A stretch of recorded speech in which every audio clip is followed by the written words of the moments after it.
Hey, if old slaves or old slave women fell to her, they should be sold. Wait. That was the Oh no, previous day. Yeah. Yeah, Okay, we gotta move our bookmark there. Sorry, I didn't move it. Okay. You have we should have tests. Ches. Excuse me. Ches. 8. Right. Okay. He shall not say to her, your ketubah is lying on the table. Rather, all his property is surety for the ketubah. Likewise, a man shall not say to his wife, your ketubah is lying on the table.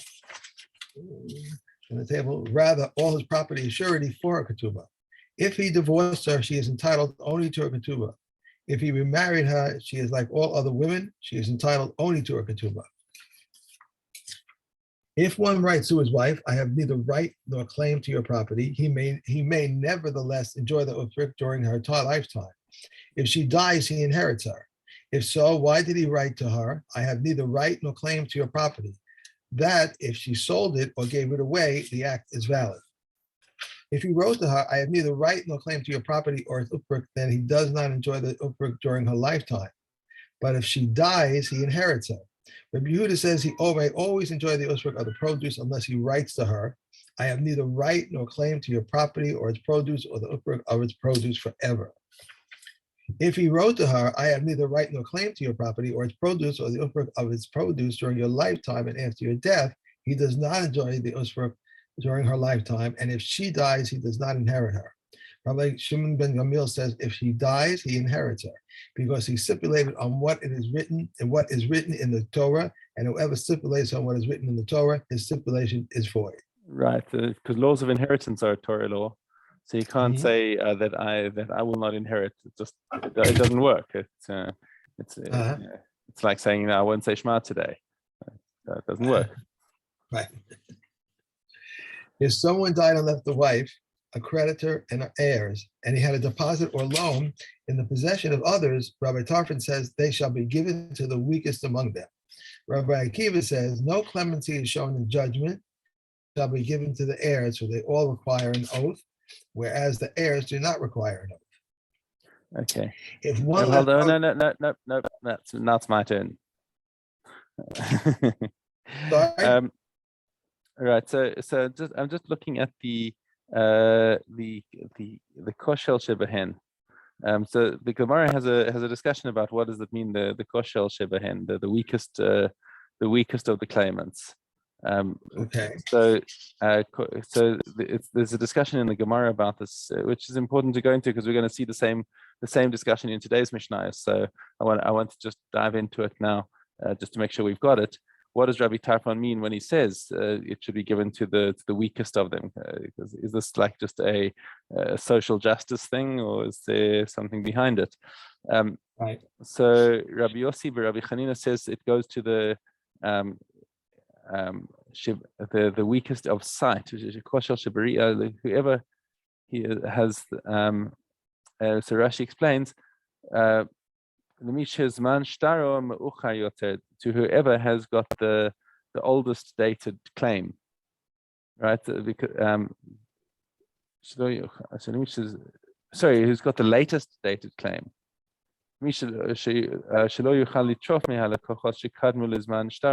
Because he's not able to take away from people who purchased it before the time of his star. Okay. That's what he means. That's what he means by the weakest. Right. In other words, it must be given to the Baal Chov. Okay. The Baal Chov is being the latest claimant. Okay. But if the star ketubah comes later, then it should be given to the woman, to the widow. Okay. Rabbi Yochanan says no. It's always to the ketubah of the woman. Why? Because the woman is called the koshel because she is the weakest in claiming her ketubah, because women don't like to go after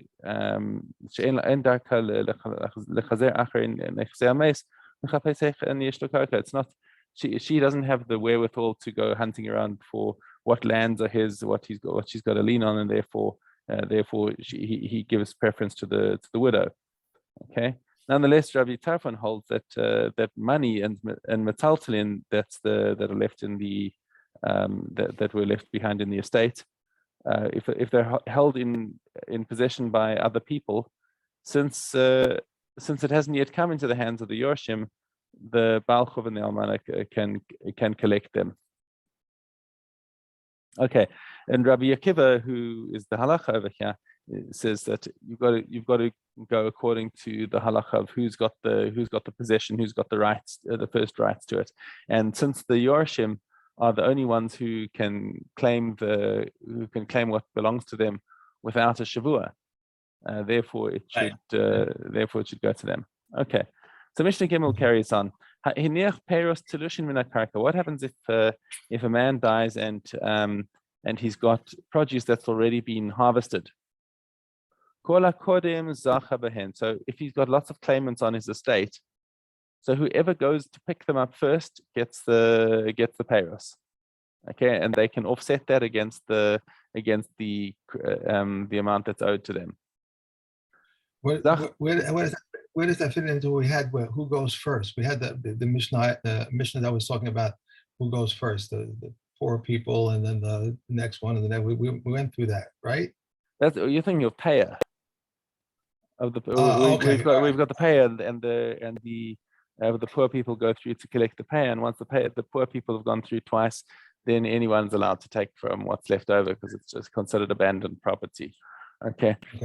Now, so this over here is talking about a Yerusha.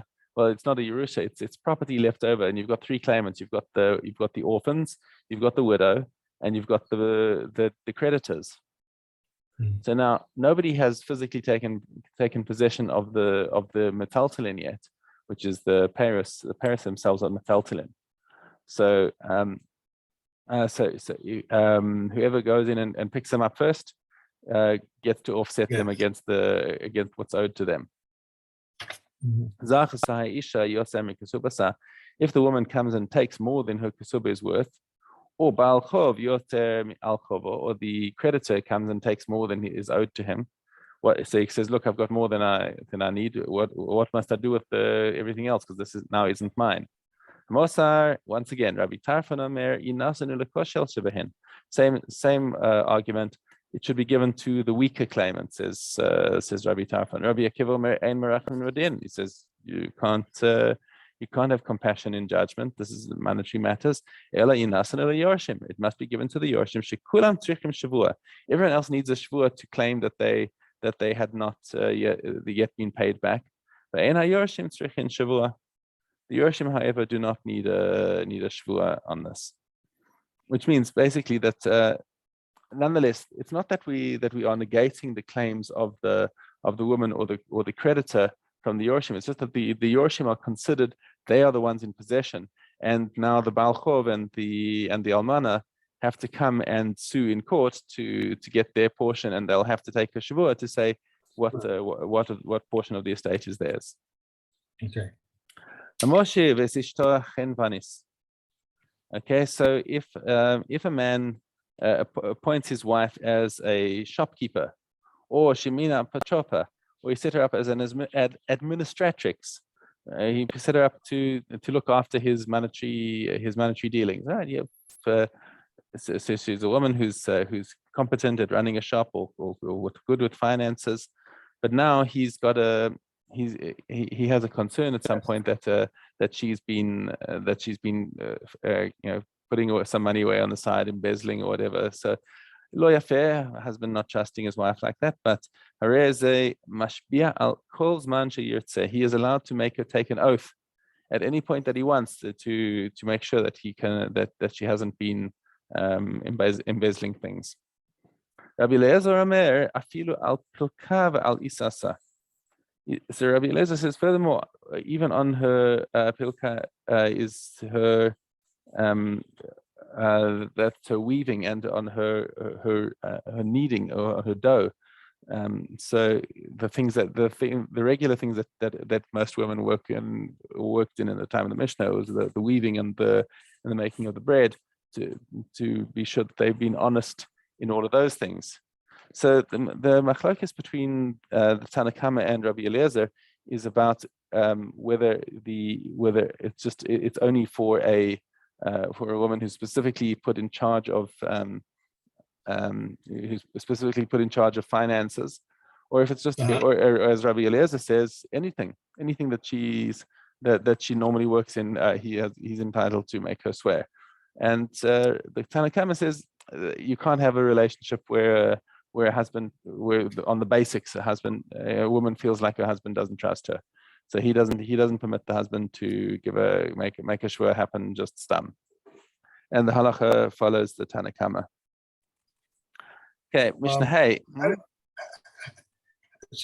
He takes an oath on concerning her spindle and her dough. Yes. But does that mean that how well she does it, how she's going to do it, or how much? No, she hasn't been stealing any and selling it on the sly.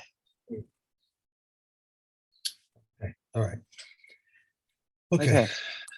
Kasavla neder shvur ein li alayich.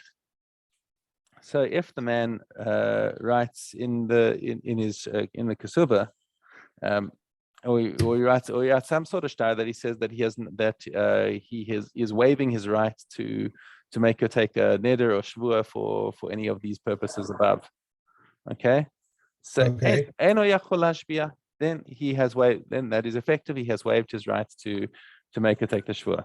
Aval mashbiahu es yosheha ve'es habayim b'rishusa. However, that's only for her personally. He hasn't waived his right to make her yorshim or other people who are looking after her property to take her shivua. Okay, so how could he do that? If he divorced her and she died, and her yorshim come and want to claim the kesubah from him, he can make them take a shivua. He can make the yorshim take a shivua.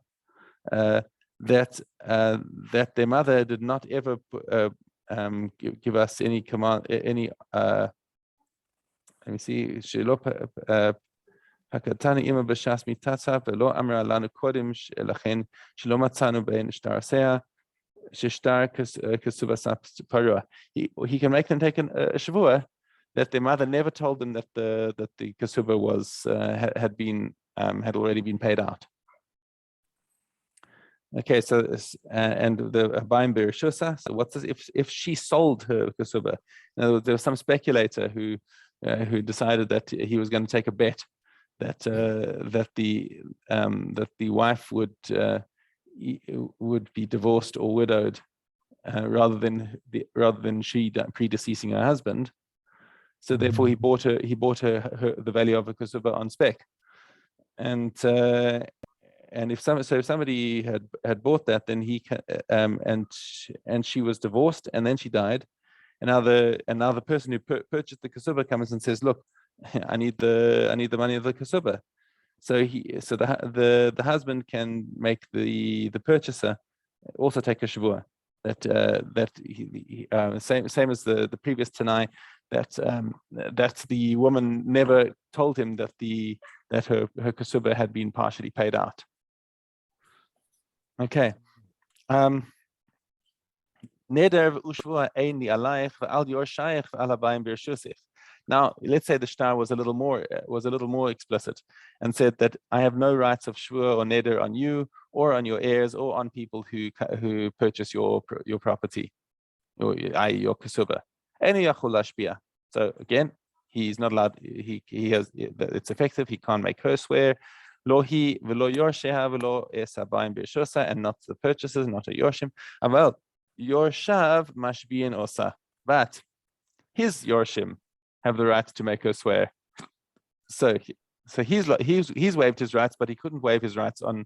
He didn't waive the rights of his heirs to make him swear. So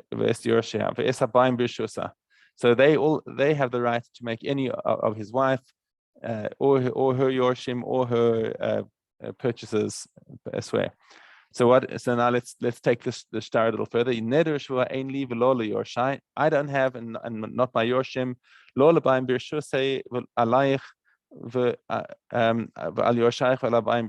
So that seems to be the most blanket clause that you can have, that not me, not my heirs, not my purchasers have the right on you or your heirs or your purchasers. So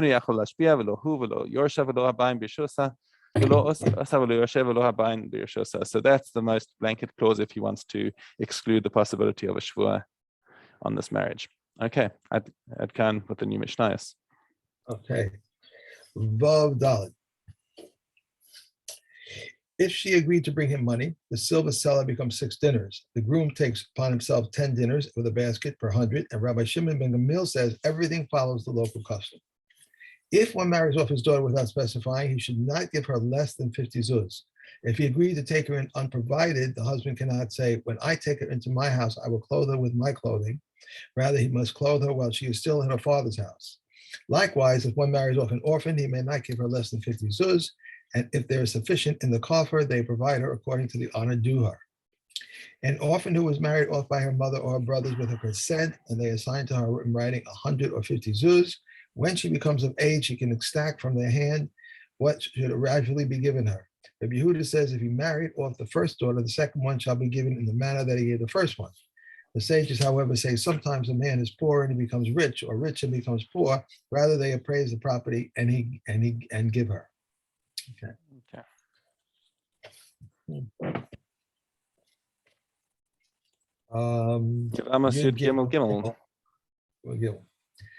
Rab Eliezer ben Yaakov says, whenever she stayed for the husband, she is considered like his wife. But whenever she did not stay for the husband, she is not considered like his wife.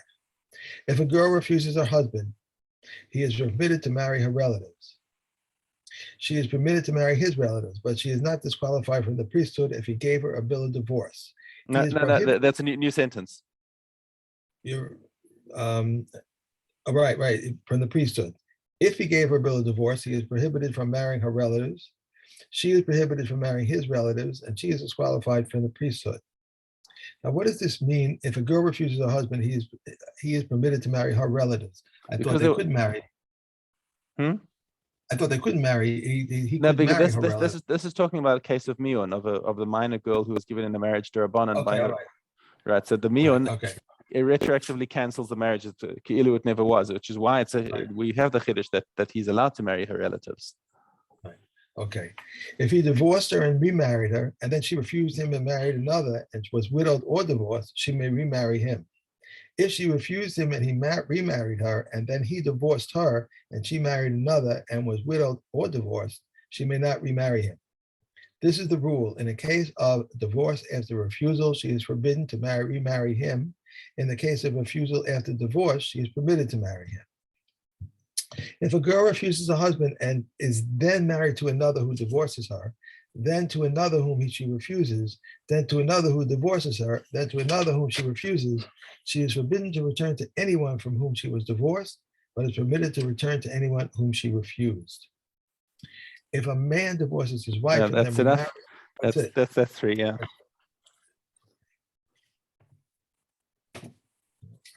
We have Beitza. They agree that we may take the waters contiguous to the waters of a mikveh in a stone utensil in order to cleanse them, but we should not immerse the water in a wooden container. We may immerse utensils from one purpose to another and from one group to another. Beit Shammai says we may bring peace offerings on Yom Tov, yet we may not lean on them. But we may not bring burnt offerings. Beit Hillel says we may bring both peace and burnt offerings, and we may lean on them.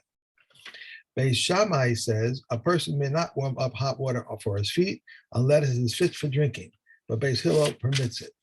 A person may make a bonfire and warm himself before it. Okay. In 3 matters, Rabbi Gamliel rules stringently in accordance with that's three all also? 3. Yeah. Okay, we're starting masters today. Yes. Aleph. They established a general rule regarding maestros. Whatever is food and is garden and grows from the soil is liable to maestros. And they established another general rule. Whatever is food at the beginning and is food at the conclusion, even though he keeps it to increase the food, is liable, whether small or large.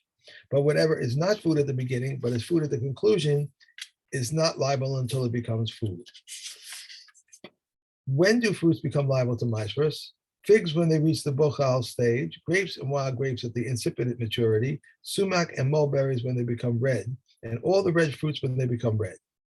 Pomegranates when they soften, dates when they swell, peaches when they show veins, nuts when they form a store, and Rebbe Yehuda says nuts and almonds when the skin has been formed.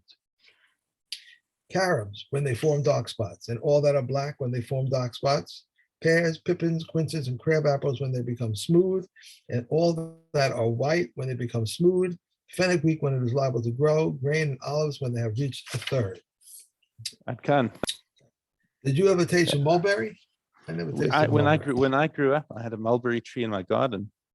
Oh, really? Yeah. Are they like That was blackberries? They darken to black. They start out white, go pink, and then they go like when they ripen, they become a dark red, and black is that was like the best.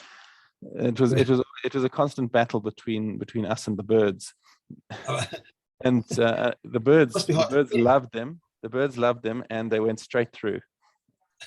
So our outdoor table was always like during mulberry season. It must be hard to clean them, like blackberries. I think it's hard to clean also. Oh yeah, they stain. They stain. Yeah, they're not even stain. I mean, clean from any bugs. Oh, they must be hard to. Right. Wasn't on our minds at the time, to be honest.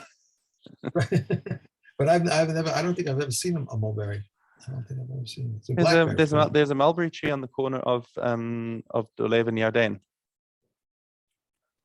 Dolev and Yarden. That's by the old shul. Right? Yeah, opposite on the other side of the road. There's a, yeah. We used to have a tree like that, and a blackberry, I think it was, and it used to stain all over. It was only for 1 month, and it was a disaster. It stained. Nothing we could do about it. But people would walk by and just pick them. People, not religious people would walk by anyway. All right, we are Yudal Dalid. Yeah. This type ledge encircles the entire house and overlaps 3 finger breadths of the doorway. If tuma is inside the house, utensils underneath the ledge become tamei. If tuma is underneath the ledge, Rav Eliezer rules the house tamei and Rav Yeshua rules the house tahor. The same applies to a courtyard surrounded by an awning. There are 2 ledges, one above the other, each a handbreadth wide, and there is a cube handbreadth between them. If there is tuma underneath them, whatever is underneath them becomes tamei. If there is tuma between them, whatever is between them becomes tamei. If there is tuma above them, whatever is directly above it, up to the sky, becomes tamei. If the upper one extends beyond the lower one by a handbreadth, and tuma is underneath or between them, whatever is underneath or between them becomes tamei. If there is tuma above them, directly above it, up to the sky, becomes tamei. If the upper one extends beyond the lower one, less than a handbreadth, and tuma is underneath them, whatever is underneath them or between them becomes tamei. And if there is tuma between them or beneath the extension, Rav Eliezer says whatever is underneath them or between them becomes tamei. Rav Yeshua says whatever is between them and whatever is underneath the extension becomes tamei, but whatever is underneath the ledges themselves remain tahor. In a case where the ledges are a handbreadth wide and there is no handbreadth between them, if tuma is underneath them becomes tamei. If there is tuma between them or above them, opposite up to the sky becomes tamei. Okay. Okay.